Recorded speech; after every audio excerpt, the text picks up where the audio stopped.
Hey, it's Dr. McLean with Vital Energy Chiropractic, and mentioned this before, but last week I got the opportunity to go to Hilton Head, South Carolina, which is right on the ocean, and went there for a family vacation and family reunion. It was awesome. And one of the things that we did that was really cool is my son and I and some other family members, there were 6 of us, that went on a deep sea fishing trip, and it was really cool. We caught a ton of fish. It was really, really fun. It's been a long time since I'd done that. And one of the things that stuck out, there's a lot of really neat things that happened, but one of the things that stuck out to me is we had a couple different styles of fishing, and at one point we were trolling. And so as we're trolling, they had a captain and a first mate. They would see some fish surfacing, and they would say, oh, there's some over there. They'd turn, and they'd turn the boat towards that and try to go towards that area. And what was happening was pretty amazing.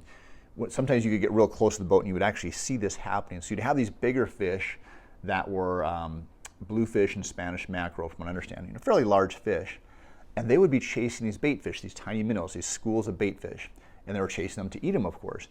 And the captain explained that they'd chase them, and they would go up towards the surface oftentimes to try to escape. And they would get to the top, and you would see these minnows swimming all over the place, and then you see these huge fish darting all over it. It was really cool.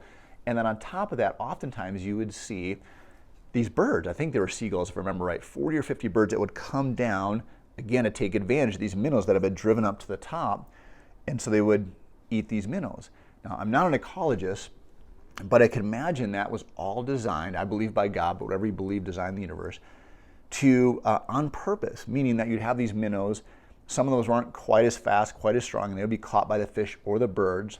The stronger ones survive, and overall that would make a stronger population. Some of those minnows were designed to feed the bigger fish, to design the birds. As horrible as that sounds, I think that's probably what their purpose was.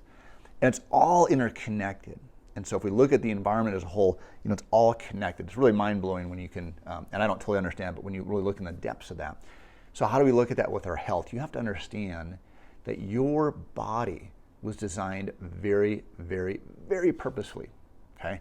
So and I want you to just change the way that you look at your health, just change your perspective just slightly. When you have a symptom or an issue come up, back pain, neck pain, sore throat, anxiety, depression, acid reflux, whatever that symptom might be, rather than assuming that it's something wrong that you have to get rid of, try to look at what might be causing that, right? Because your body's trying to send you a signal. There's a reason for that.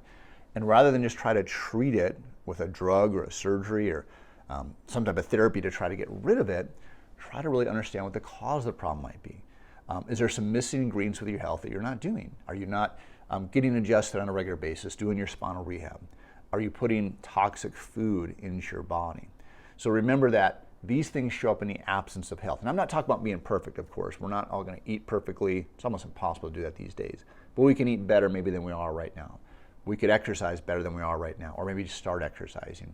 We could do some things to adapt better to the stress in our lives.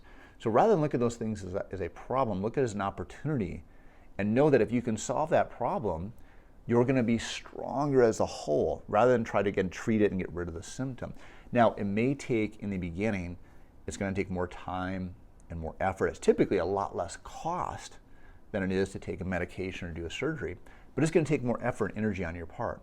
But anything that we work for like that is a much more beneficial in our life. So I really encourage you to look at those things and understand, again, how it's all related and how our body is designed. Your body does not make mistakes, right? It's designed very purposely, very intentionally. So just understand that, trust the wisdom of your body and try to work with it rather than trying to fix it. And this is, again, why I love chiropractic. Our goal is not to, quote unquote, fix your body, because your body has way more wisdom innately than I do consciously as a doctor to try to fix you. But I can find what's called the subluxation, these areas of nerve interference, and remove those areas and allow more of that wisdom to come through. You're going to have a much better chance of healing. Most of the time that results in feeling better, symptom reduction. But if it doesn't, just know you're always going to function and heal better. You're always better off with less pressure on the nerve than you have more pressure on the nerve. So I hope that helps. If you have questions on it, please let me know.